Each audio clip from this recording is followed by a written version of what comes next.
So the world gets washed clean, right? A total reset for humanity. But from that very first family, the seeds of division were already being planted. Today, we're diving into the epic saga of Noah's sons, a story of inheritance, dishonor, and the destinies that would literally shape nations. Okay, so let's get right into this. The entire world gets a do-over, a completely clean slate. So, what happens next? I mean, that's the core question here, isn't it? After the whole world was cleansed by water, how did the very first seeds of division even start to take root? So, let's just get our bearings on the timeline here, because this all happens incredibly fast. The flood ends, and bam, just 2 years later, a new generation is born. The first harvest follows, but it all leads to this fateful warning, and ultimately the brothers splitting up just over 2 decades later. I mean, the clock is ticking from the second they step off that ark. All right, so our story kicks off with an act of pure stealth, a secret that just poisons the family from the inside out. This is all about a stolen inheritance.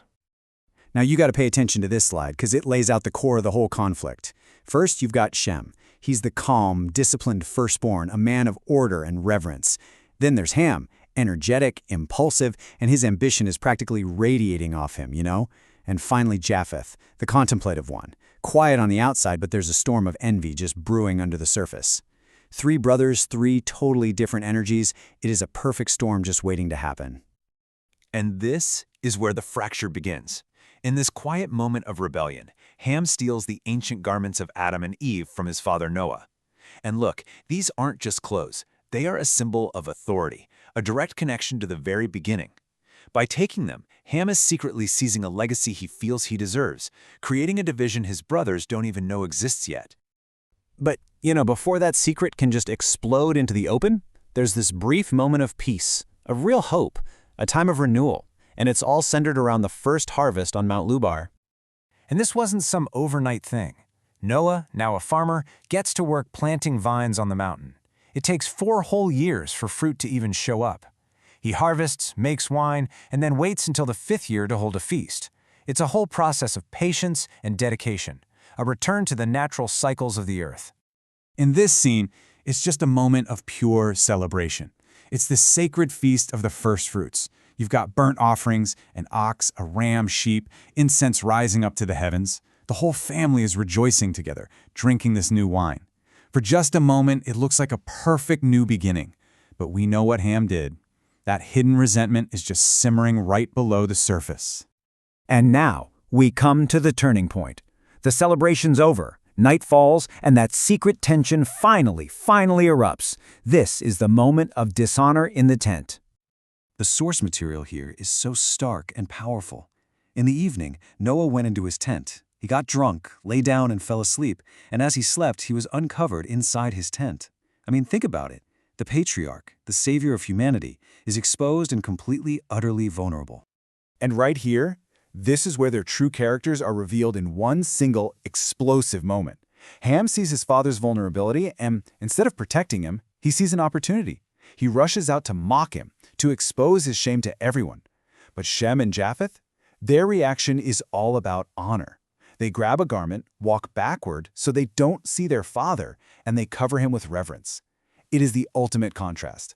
Raw ambition versus duty, total disrespect versus honor. When Noah wakes up, he knows. He understands exactly what happened. And his words are just heavy with consequence. He doesn't even curse Ham directly. He curses Ham's son, Canaan, cutting off his entire lineage from a position of honor. Cursed be Canaan. He will be a servant of servants to his brothers. Wow. A single act of dishonor now echoes down through the generations.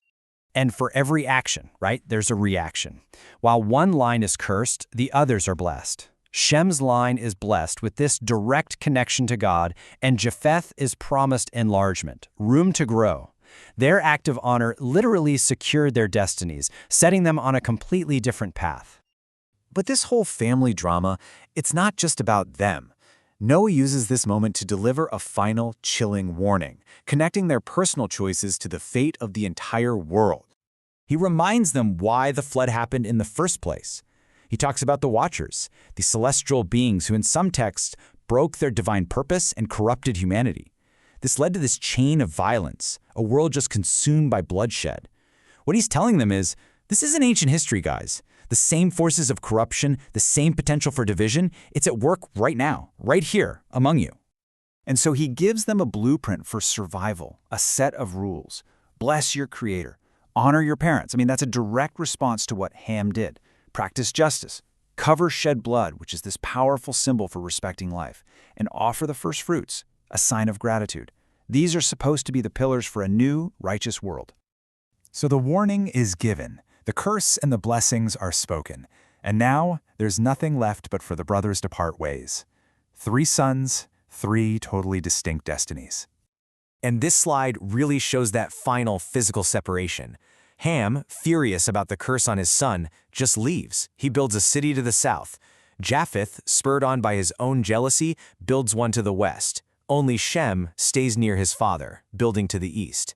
Mount Lubar, the place of their new beginning, is now the center point from which they all scatter.